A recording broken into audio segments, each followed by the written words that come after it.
Assalamualaikum. Nama saya Luqman. Saya murid tahun 3. Saya bukan budak biasa. Saya budak digital.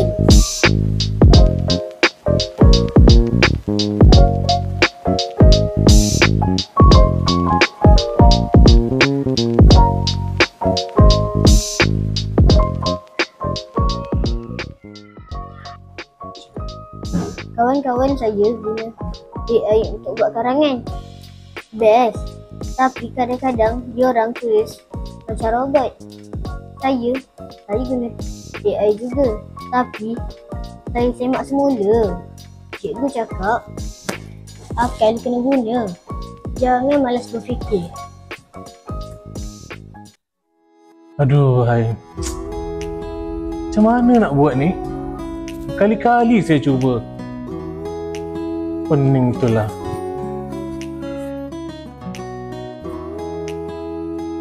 Luqman, saya nak hantar ni tapi banyak kali saya cuba tak boleh. Macam mana nak buat ya?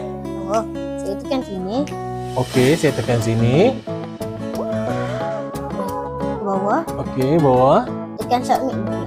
Oh, submit je? Yes!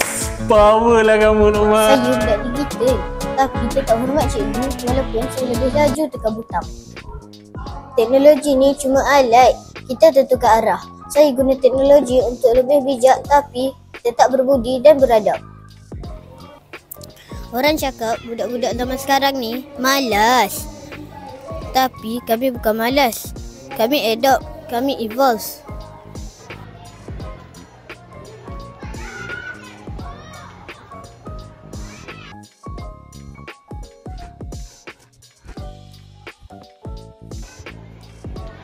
Benda boleh kutip, buat apa nak biar? Digital bukan alasan untuk hilang nilai.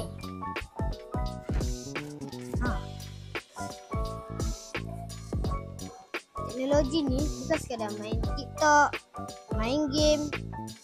Saya nak guna teknologi ni untuk jadi lebih bijak, lebih baik, tapi tak hilang adab.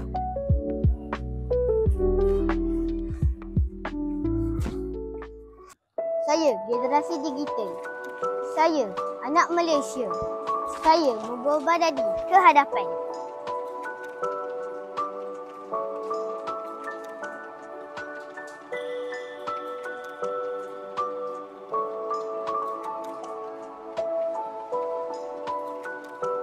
Kami generasi fasih digital memacu kegemilangan pendidikan.